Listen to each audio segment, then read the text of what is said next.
There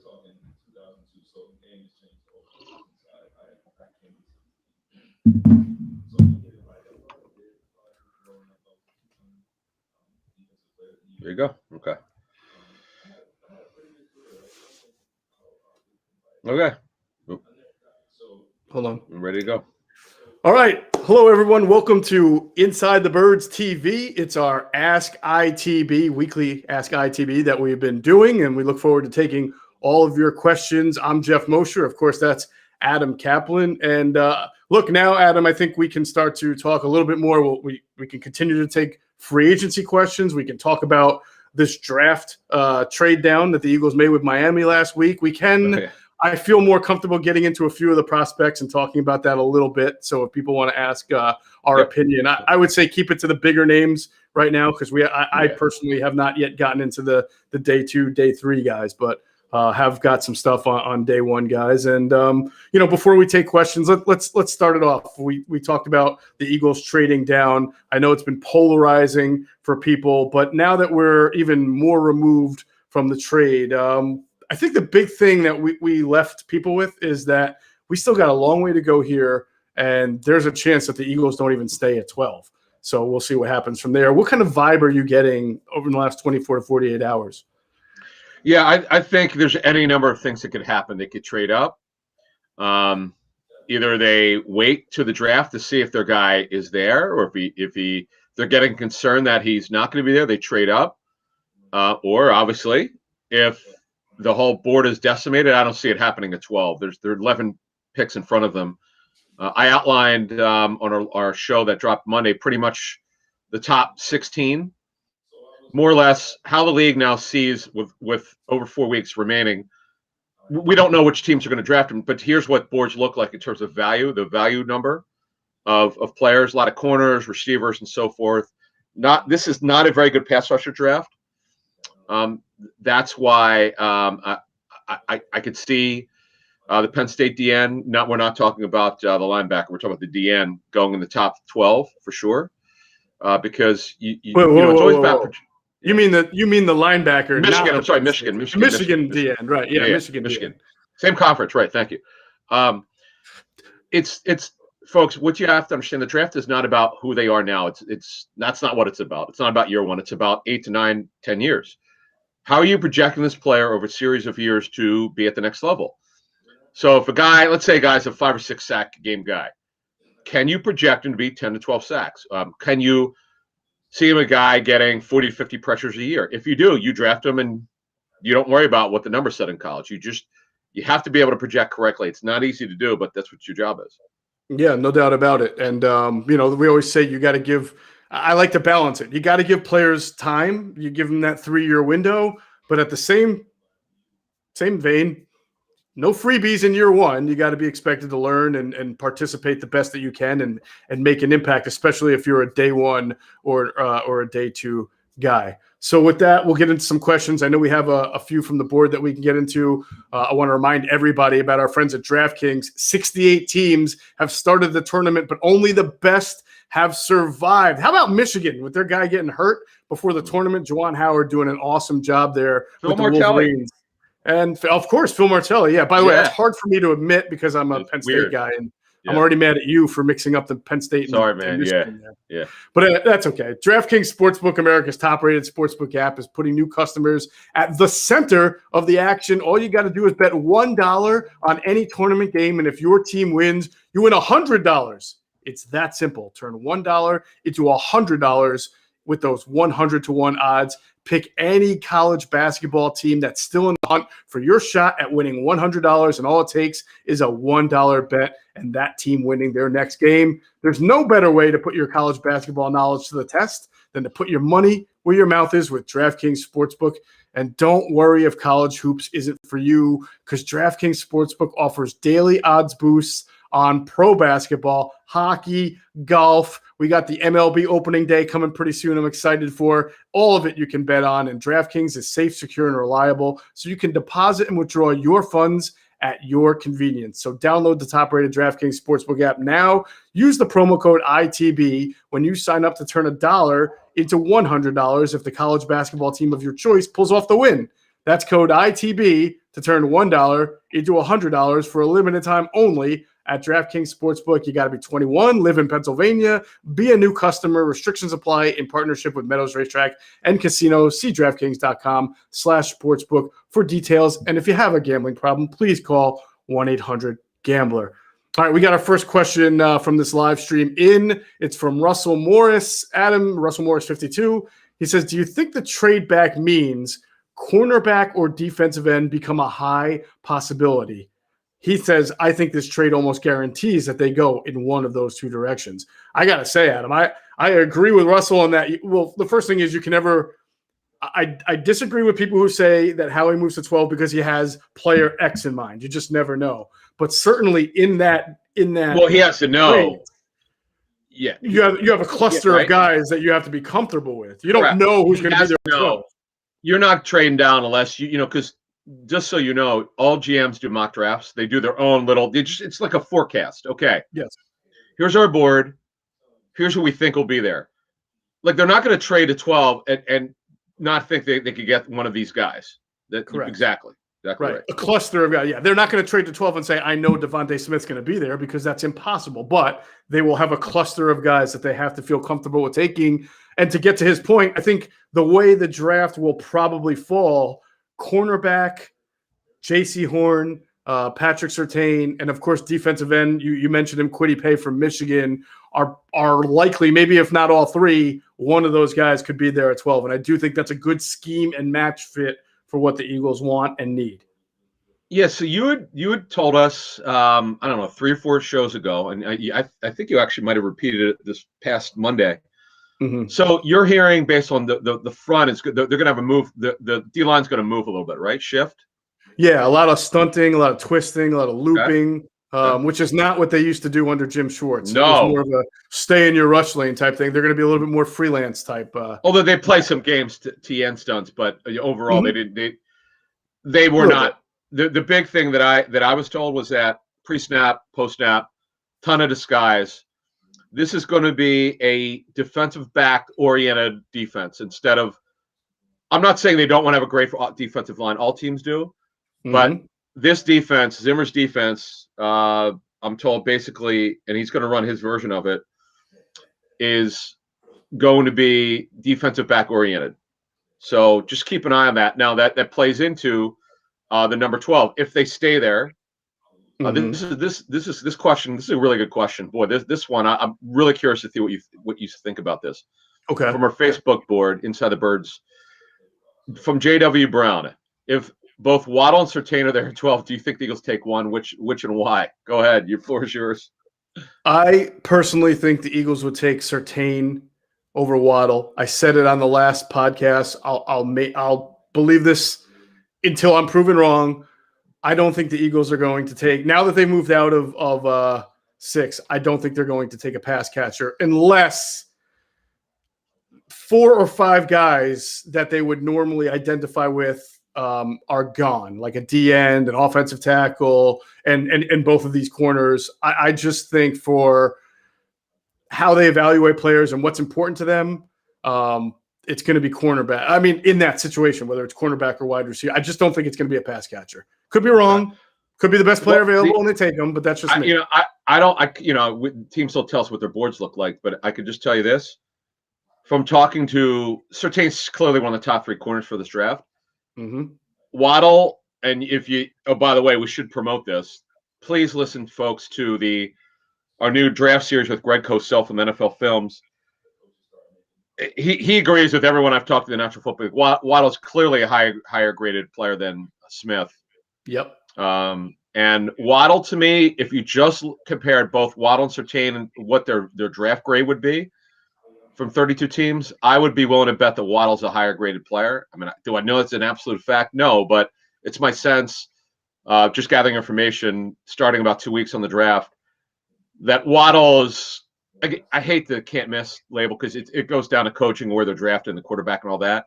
Mm-hmm. He's just, I mean, Cosell. It's funny. Cosell compared him to Tyreek Hill. I had an offensive coach tell me from another team that was the first thing he brought up when he was at the pro day, based on his tape study previous, and then just meeting him. and seen the body type and ability. They didn't run, obviously, but Waddle's tape shows you that he looks like he could be Tyreek Hill. And by the way, you can move him everywhere, absolutely everywhere, and he could be devastating catching the football. Well, I wonder about that, and because we don't know much about Nick Sirianni other than what he said and a little bit of what the Indianapolis Colts offense looks like. And you think of the Colts offense as being, not like the Chiefs offense. They don't take players and use, at least from what I've seen, haven't seen a lot of jet motion, didn't see a ton of orbit motion, didn't see a ton of movement with their guys like Tyreek Hill is in the Chiefs offense. So I don't know if that's because they didn't have that type of player or if it's just something. No, they didn't. Michael Pittman got hurt last year. Remember, Sirianni, by the way, doesn't call. Well, you wouldn't move. He's an X that you're going to line up at X. Yeah, no. Pittman, though Pittman had a beautiful carry. I don't know if he scored on it. He looked really explosive. You just can't. It's very hard to compare personnel with the Chiefs and Colts in terms of how you use him, because when you have Tyreek Hill, Mecole Hardman, Kelsey, and all the talent they have, and obviously Andy Reid's brain, you can't compare it. They're like on another island, Andy Reid's island. But I would say that, look, I think they'll be more creative. Do I know that for an absolute fact they'll be more creative than this last Eagle staff, which, quite frankly, underachieved severely calling plays the last two seasons? Particularly last year was an abomination. Because this is what the tape told us from people we've talked to. It's not just me saying it. I'm getting it from other teams in particular. Right. I'm expecting creativity. We've already talked about defense probably at least a half a dozen times since Gannon got the D coordinator job. Offensively, it's a great point you make. We're going to learn. We're going to learn more. This is going to be a true West Coast offense, as I understand it. It may not, like the terminology may or may not be West Coast, but the kind of offense that they're going to run when you watch it in the fall, it's going to look like a West Coast offense, I'm told. So there's that. All right. Robert Rocco asks, what's the probability of Howie trading back up to 8 or 9 if the board gets shaken up with surprises? And that's something that we touched on a little bit in the last pod. I said, and you agreed, don't be surprised if Howie moves out of 12. I mean, you've got the Giants at 11, you've got Dallas at 10. Dallas also is looking for defense. You would think is looking for secondary help. So if you want a guy like Surtain or Horn or someone in the defensive backfield, you may have to move up to 9 to get that guy to both help you and prevent them from getting that player. So I think there's some pretty good high probability of it. Yeah, no doubt. When you look at the Eagles situation at corner on the outside, it's just awful other than Slay. Maddox has got to be their slot corner. So again, they need to enter training camp they have to add 3 corners on the outside, whether it's 2 in the draft or 2 in free agency, one way or the other. TJ Carey's a guy, as I understand, they have some interest in. He's a hybrid. He could play safety, played free safety with the Raiders. He could play corner. He's more of a dime or nickel. I think you had said that you expect him to play a lot of nickel. You think they're going to be a heavy sub team, right? If I recall heavy correctly. Nickel and dime, as I understand it. Yeah. Right. Which is kind of where everybody's going anyway, but yeah. Yeah, exactly. Right. Yeah. But he has experience in the kind of defense that they're going to run. He's a smart guy. You can move him around, but he's a sub package guy. He's not going to cost a lot of money, but I reported last week that the Saints brought him in for a visit. Look, man, other than Casey Hayward, there are only a couple good veteran corners. Then that drop off. Carey would be in the second group. He's not going to cost. He's 30 now. He's not going to cost a lot of money. So we'll see. Right. Look at the resources, by the way, that Minnesota has invested over the years, which is where Gannon comes from. They spent first-round picks on Trey Waynes and Xavier Rhodes. I believe, was it Mike Hughes, also a first-round pick for them? First round here towards ACL. Yeah, right. And Mackenzie Alexander, was he a first or a second? Second, and he's back. Yep. Yeah, so they've put a lot of resources into their defensive backfield. Dantzler. Cameron Dantzler, right. He is tall, did a good job. He doesn't run very well. He had a very slow 40 time, but he's got that reach. Another thing is we only talked about this, and I still need to find out because I don't know yet. I do wonder about body types. Coaches come in, like Chip Kelly, you and I have joked since we started the show. Chip wanted a certain wrist size, arm length. He didn't want Aaron Donald. Right. Because he wanted certain arm length. By the way, Chip wasn't the only one. There were certain teams that didn't want Aaron Donald because they didn't think a guy 6 foot even with not super long arms could be special. But sometimes you got to look at the special tape and not worry about arm length and how tall they are and all that. It's all about the gift and the talent explosion. Right. Well, one thing I was told, Adam, and I think I mentioned on one of the pods, was that this coaching staff, from how I understand, is not as measurable specific as far as certain positions. So that leaves them open to a lot of different types of prospects. Good. All right. Austin Butler asked a good question. Could the Eagles be able to package Zach Ertz and maybe one of their second-round picks to move back into a first player if there's a guy they like in the lower 20 or in the 20s or lower? And Zach is. Go ahead. Yeah, I was just gonna say I just don't. At 31 years old, which he turns this fall, coming off ankle surgery. This is why they haven't traded him yet, because they haven't got the value for him yet. So, but do you think there'd be value in packaging him with a second round pick? Right, which would be smart. Yeah. Sure, Roseman will figure. Like if he hasn't been moved by if Ertz has not been moved by the draft, I'm sure he's going to try any way he can. Any GM would do this. If you can't move this guy alone, you do it in a package. Yeah, it's a good way to do it. Mm-hmm. I don't know how much he would yield to get even together with a second round pick to move up. I don't know. That's an interesting question. It's one I haven't even thought about yet. Yeah, definitely. All right, we're about halfway through this thing. I want to tell our viewers about our friends at Sky Motor Cars. Adam, one of our great friends of Inside the Birds. Great place to get yourself a pre-owned vehicle out there in Westchester. But of course, you can go to their website. Is it Sky Motors Cars.com? Sky Motor Cars. SkyMotorCars.com. Yep.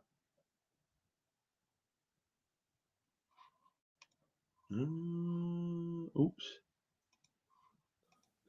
My fault. Had to disappear for a second. But anyway, check them out. Sky Motor Cars. If you go into Sky Motor Cars, make sure you tell them Adam and Jeff sent you, and you'll get a great deal. All right, let's get to our next question from Aaron Puga. And he says, is there a prospect you guys think can slide down in the draft that would make the Eagles trade back into the top 10 for, like Justin Fields or Penei Sewell?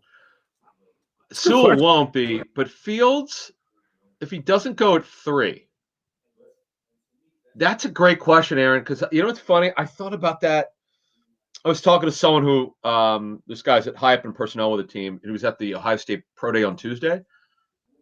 And he said to me, he goes, he looks solid. He goes, it's not the best workout I've ever seen. He said I call it the middle of a roadie. He said he looked the part, but some guys are just exceptional at these pro days, quarterbacks, and he didn't look exceptional, but he said he was fine.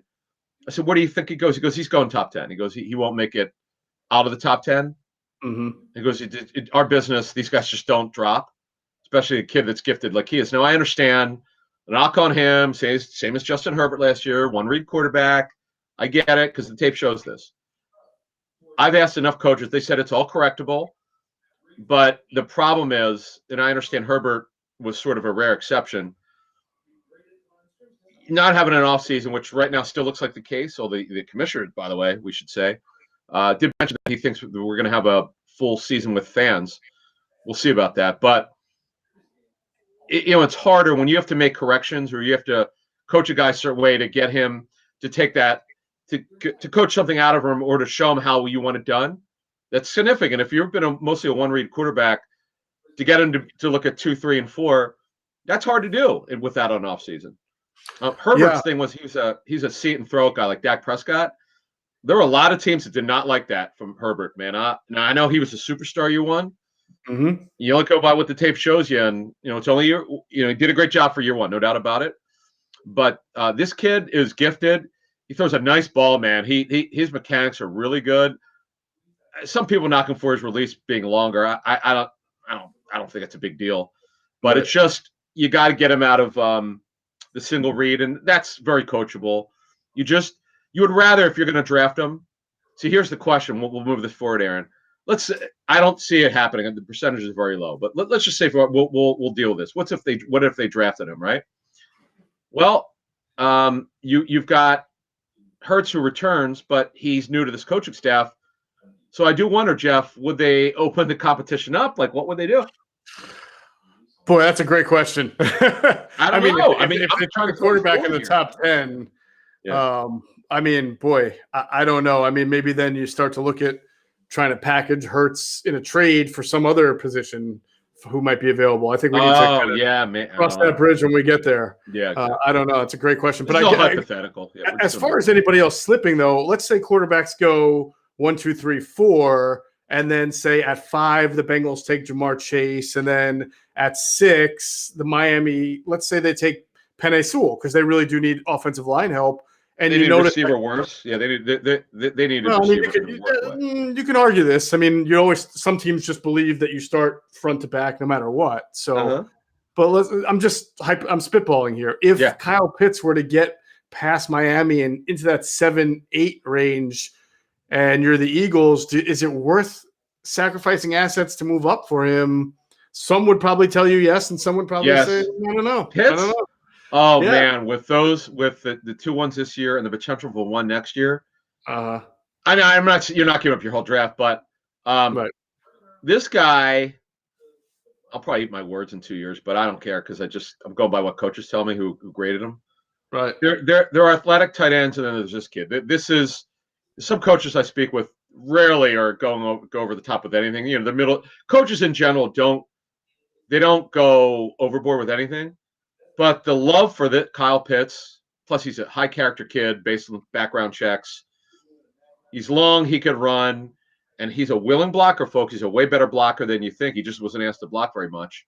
Right. I just look at it this way. I hate to pass on a once in a lifetime. He could be once in a lifetime. We're going to learn over time, and coaching matters. Absolutely. All right, Ed Lout, our next question. Pretty good question. Why wouldn't the Eagles wait until closer to the draft for this trade? It seems like waiting would enable them to hold out for the highest offer. Why 1 month before? So my reaction to that would be that the Eagles are not in the driver's seat here. They had the lower pick. They were 12. They were 6. Miami was 12. Miami was making an offer that you're not 100% sure is going to be there either from Miami or another team down the road. I mean, when the value, I checked in with an analytics guy, the value is good. It's fair. It's good. So when you get a good deal and you know that you believe that you're getting, you're building for the future, you don't just put that off. Exactly. Good question. I want to get to this one. This is a phenomenal question. We haven't dealt with this, but let's deal with this now. From Austin Stevenson from our message board on Facebook. Do we expect to see a different power dynamic with Sirianni and his staff compared to Doug regime in terms of autonomy and decision-making authority? Example, Schwartz having more input than Doug. That's not true. Roseman, I could tell you, listen to his coaches, maybe sometimes too much. That's certainly up to debate. It's always subjective, but based on what I've heard since 16, Sirianni has no more, no less control over his coaches. What happens is, you come in with the staff that you want. Okay. Now, the GM who has full personnel control could say, "Oh, I heard, I'll make it hypothetical up. I heard bad stuff about him. You can't hire him." Like if the GM could do that if he feels like he needs to. Mm-hmm. But overall, you don't want to make a habit of doing it. So the big thing is, remember, Roseman has not only personnel control, he has 53 game day roster, everything. So you want to be good to your coaches. You don't want to start saying, okay, you need to have him active just because we drafted him. You don't want to do that.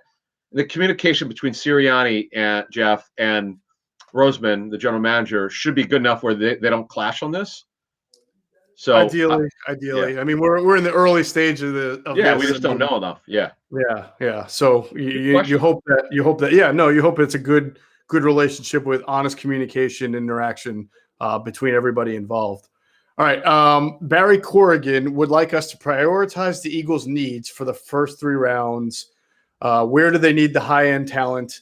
And is X receiver more important to them over slot receiver? Well, yes, even though their slot receiver, Greg Ward, is definitely someone you can upgrade from. Yeah. I think you and I agree that Jalen Reagor probably fits best as a Z who you can move around, and you want maybe a taller, physical X wide receiver to go opposite. That would be obviously someone that you would look at. I hate prioritizing because I'm so big on best player available, Adam, that I don't want to say, well, you should. But, I think we know how the Eagles think and operate. I'd be very surprised if they did not attack the defensive line, whether it's pass rusher or defensive tackle in the first 3 rounds. And I do think that they are going to hit linebacker on day 2 pretty hard if they can, if it matches up with the board. Yeah, I would say that, overall, they know they have a talent issue at wide receiver. Do they have guys who can run? Yeah. Rager is really gifted. As Jeff just outlined, he's not an X receiver. He could play it, but if you have your druthers over the course of his career, and hopefully with them it'll be 8 to 10 years, getting extension, and he outplays his rookie deal. If that's the best case scenario, he's going to be a movement Z, as Jeff just outlined. They don't have a true X. Jamar Chase, that train left the station when they traded out of 6, and plus, I don't know if he would have made it anyway. Right. But slot receiver is certainly important to every NFL team. What they need is more speed there. Greg Ward's a short area slot. You're eventually going to want to replace him with speed. Now, Rager, by the way, Rager will line up in the slot this season. You could be rest assured he will. Mm-hmm. He's still a Z, but Z's also will line up in the slot. And I'm very interested to see how this staff views Rager. Very interested to see how they want to use him. Well, as we mentioned many times, the head coach is a former wide receiver. The pass game specialist is a former wide receiver. That's Kevin Patullo. Mm-hmm. And, of course, the wide receivers coach played in the NFL, Aaron Moorhead. So right. Your position coach isn't always someone who played that position. I don't think people realize that. But this position coach did play wide receiver and played it in the NFL. So if there's one area you expect and you should demand to see better talent development in this regime, it's at wide receiver. Well, everybody will cross. Oh, yeah. Right. Well, like I said a couple months ago, I said, if they can't develop these guys, it's over for this group. That's a wrap. Think about it, though. I mean, how could you fail, as you just outlined? You nailed it. If these guys can't develop these guys, well, then, you know what I would say? Then the front office missed on all of them. There you go. All right, let's get into one last question in if we can, maybe 2. Harris Qureshi asks, what are the chances that we take, we being the Eagles, Asante Samuel Jr. in the 2nd round? And he also wants us to rank the corners as far as, who we think is the best. So let me just start off by saying that I pray the Eagles wind up with Asante Samuel Jr. Not because he's a very good corner, which he is, and not because I feel like covering the second child of a player that I've already covered, Jalen Rager and Monte Rager being the first. Yeah. But I just want to be there for the first interaction between Asante Samuel Jr. and Paul Domowitch of the Philadelphia Daily News. Hey, Domo. Hey, Damo, put my dad in the Hall of Fame, Damo. Come on, Damo. Let me ask you a question about that. Yeah. What was it? What did Damo write? He didn't want to tackle. What did he write? He wrote something critical of Asante. I think as not his own corner and whatever, something like that. Yeah, and so Asante, this is back in the days where you still went to Lehigh. Yeah. Asante found out about it, and he would yell in the middle of practice at Damo, what do you mean I can't do this? Damo! Yeah, exactly. That was it. Oh, I was there. That's only half the story. Oh, go ahead. The best part is when he found out later that Domowitch is the only writer in the area that has a Hall of Fame vote. And as soon as he found out, the very next day, hey, Damo, how you doing, man? I heard you got the Hall of Fame vote. You've told us before. You're a good man, Damo, right? So we're good, right, Damo? So, no, it was really funny. It was always funny. Now, really, to make it appropriate, if there were a Paul Domowitch Jr. who wrote for the Daily News to cover Asante Samuel Jr., it would be great. But actually, Adam, I think that he is somebody that you have to consider as being on the Eagles' radar. I've heard like late first, second, so different things on Asante. Top 40. Yeah, top 40 type player. So certainly the Eagles have the ammunition. Even if they don't get him in the first round, to trade up in the second round if they want to get him, if they like him. Depends what they do in round 1, I hope not. Honestly, I hope like if they take Surtain or J.C. Horn in the first, I hope it's not. Well, we won't take a cornerback in the second because we just took one in the first.